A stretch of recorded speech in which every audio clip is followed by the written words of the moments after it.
Christmas की वो रात बहुत दीवानी और रुमानी थी, लेकिन हिंदी सेक्सी कहानियाँ। कहा जाता है कि पहला सेक्स बहुत खास होना चाहिए, और टीना के लिए वह तब हुआ जबकि वह अभी स्कूल में ही थी। क्रिसमस की एक रुमानी रात को एक दोस्त के घर में, फिर भी उसे सिर्फ पछतावा और शर्म याद है, ऐसा क्या गलत हुआ। मैं अमित से दिवाली में मिली थी और वह मुझे देखते ही पसंद आ गया था। हमारी आपस में काफ़ी बन गई और हम लोग अक्सर फ़ोन पर बात और एक दूसरे को मैसेजेस करने लगे। क्रिसमस के आने तक हम दोनों की दोस्ती बढ़ चुकी थी और मैंने उससे अपनी दोस्त के घर क्रिसमस पार्टी पर आमंत्रित करने का निर्णय लिया। वहाँ पार्टी में बहुत लोग थे, जिनमें बहुत से मेरे भी दोस्त थे। वह कड़क सर्दी की एक शाम थी और मौसम बिल्कुल साफ था। तारे टिमटिमा रहे थे और उस हल्के हल्के संगीत की धुन पर छत पर हम सभी झूमने लगे। आधी रात के लगभग जब सभी लोग डांस में व्यस्त थे, अमित और मैं टहलते हुए छत से सटे हुए अपनी दोस्त के बहुत ही आरामदायक कमरे में पहुंच गए। इससे पहले कि हम कुछ सोच पाते, हम एक दूसरे के ऊपर थे और अपनी दोस्त के बेड पर एक दूसरे में डूबते जा रहे थे।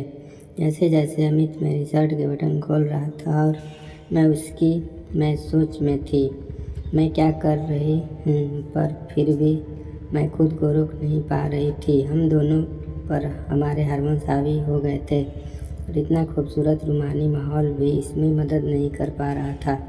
पहली बार ऐसा करने की वजह से हम दोनों की अनाड़ी भी थे और हमें घबराहट भी हो रही थी और ना ही हमें पता चल पा रहा था कि हम क्या कर रहे हैं, पर हम दोनों की उत्तेजित थे। एक के बाद एक चीज़ें होती गई और तब फिर दर्द हुआ। मैं मानसिक तौर पर पेनिट्रेशन के लिए तैयार नहीं थी और अमित भी उसके परिणाम के लिए तैयार नहीं था। किसी भी एक्सीडेंट से बचने के लिए वह मेरे पेट पर आया, मगर इससे चीज़ें और भी खराब हो गईं। उस चिपचिपे सफ़ेद लिक्विड का मेरे पेट पर फैलने का दृश्य मेरे पहले यौन संबंध की क्रिया का नतीजा हमें हमेशा याद रहेगा। यह पूरा किस्सा कुछ ही मिनट से ज़्यादा नहीं चला।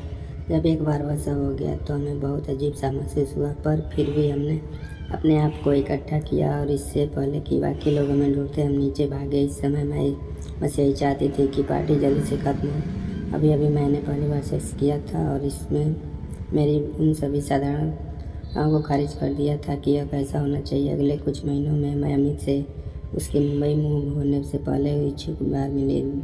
जल्दी हमें अपनी ज़िंदगी में व्यस्त हो गए और हमारा संपर्क बिल्कुल टूट गया। अब मैं 28 वर्ष की हूँ और 2 साल से सुखी वैवाहिक जीवन व्यतीत कर रही हूँ। फिर भी लगभग 11 साल पहले की उस रात की याद मेरे मन में बिल्कुल ताज़ा है और मैं अब भी उस पर पछताती हूँ।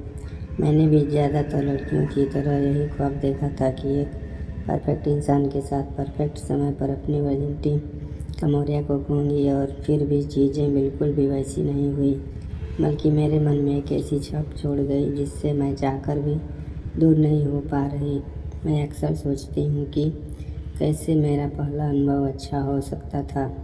शायद मुझे कुछ साल और रुकना चाहिए था ताकि उम्र और समय दोनों सही होते। मैंने अपनी सहेलियों से उनके अनुभव के बारे में बात की। उनमें से कुछ ने स्कूल के समय ही इसका अनुभव कर लिया था, जबकि कुछ एक ने अपनी जॉब लगने या बल्कि शादी के बाद तक इंतज़ार किया, और सभी के पास अलग अलग कहानियाँ हैं। कुछ का पहली बार में ही सब सही हुआ और कुछ का कई बार में, तो इसलिए शायद पहली बार सेक्स के लिए कोई भी सही जगह या समय नहीं होता। हमारे केस में हालांकि मुझे लगता है कि अगर अमित और मैंने एक दूसरे को जानने में कुछ और समय बिताया होता, एक दूसरे की पसंद नापसंद जानने की कोशिश की होती, कुछ चुंबन या आलिंगन या सब करने से पहले किए होते, तब शायद हमारा पहला अनुभव बहुत खूबसूरत होता। हमारे केस हिंदी कहानियों को सब्सक्राइब करें और चैनल पर नए हैं तो बेल आइकन को दबाना ना भूलें।